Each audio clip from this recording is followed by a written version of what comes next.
All right, looks like we're back. Okay, so next we have powder in our casings. The first thing we're going to do is we're going to set this up to not have a crimp. So there's two parts to this, and we'll read the instructions here in a second. So I back this out pretty far. That's the part that seats the bullet.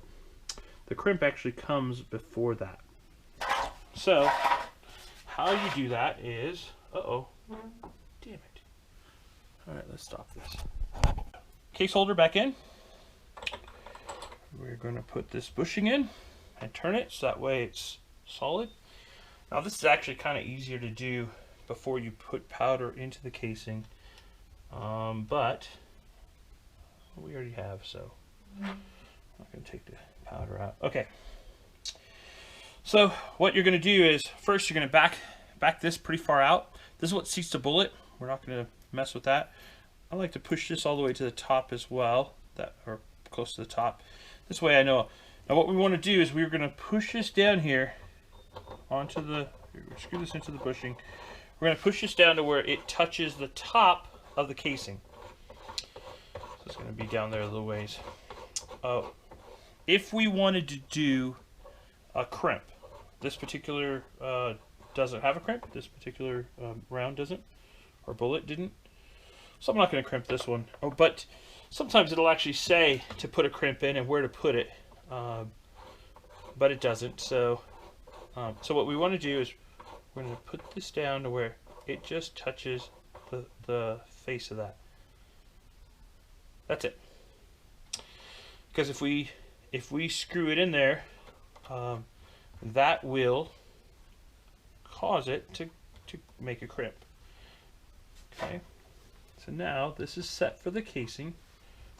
We know we've shaved all the other casings, so they're the same height.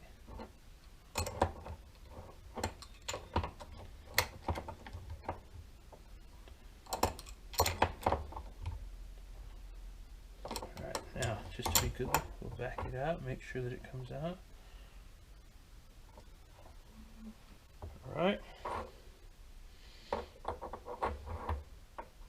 Got that. Okay. For good luck, we'll just kind of make sure it doesn't do any kind of crimping. We are good. Okay. So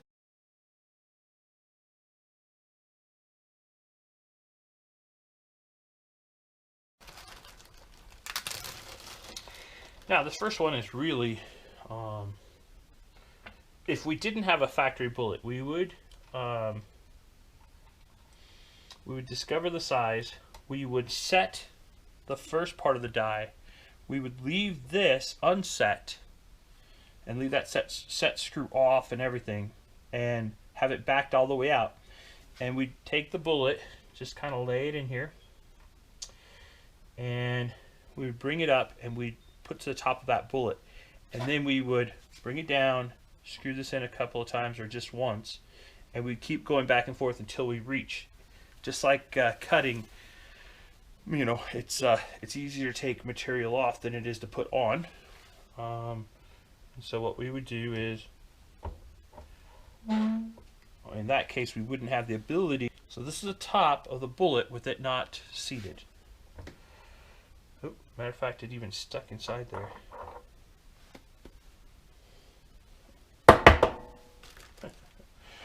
All right. So that just touched the top of the bullet without it seating at all. Okay, so I'm going to go 1 and a 2 and a 3. Okay, see, it definitely isn't right. It didn't go past the lube line even. So let's measure it. It's going to be huge. 1.2, way too big, right? 1 and a 2. We're just going to keep going that way until we get to the number 1.16 is what we found. Okay, that obviously isn't it either. Still not to the lube line. 1.185.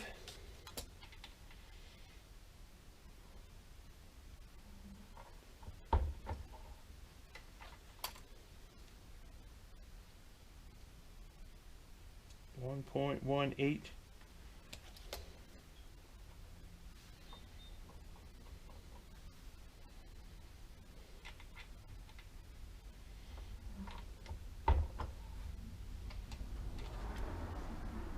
Almost to the lube line, we're getting closer.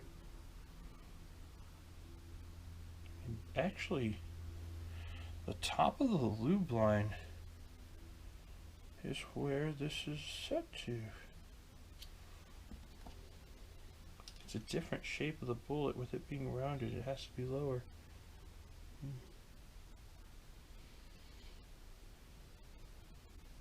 Oh.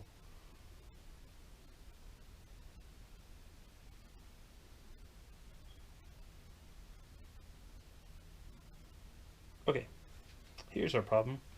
Our COL is lower with this type of bullet. It should be at 0.085. 1.085. 1.098.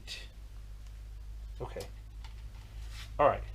So, because of the shoulders, the way it's shaped, it's going to be a little bit shorter. Okay. We want it to be 1.085. Sorry, I didn't look at that specifications there. I apologize. 1.097. So we're going to move that down just a little bit.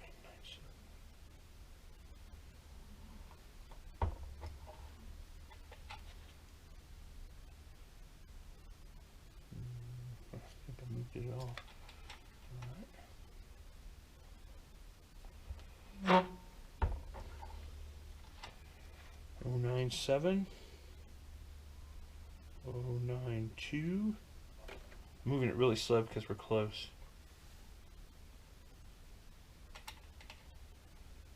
I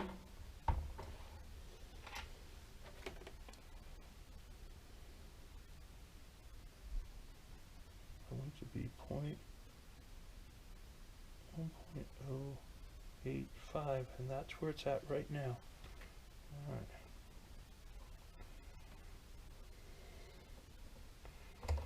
All right.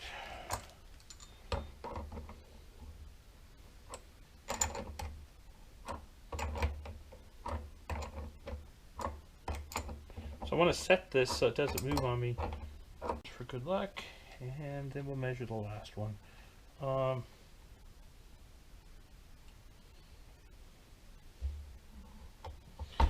If you are, so these we powder coated. If you were to not powder coat these, if you were to use a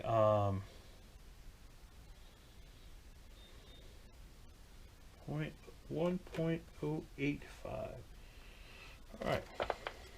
If instead of powder coating, if you were to use a lubricant, what you have to watch for is that lubricant will get inside of here. And every now and again, you will have to clean out your dye.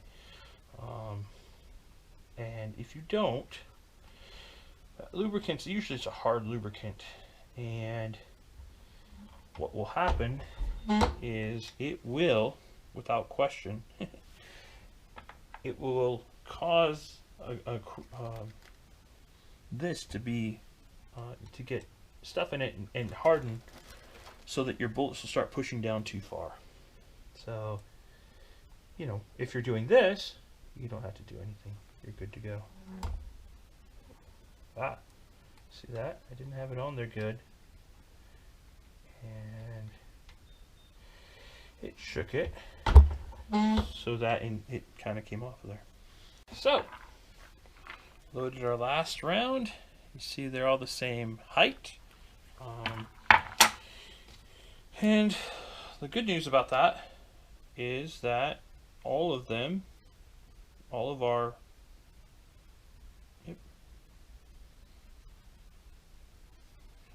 so good news with that is that all of our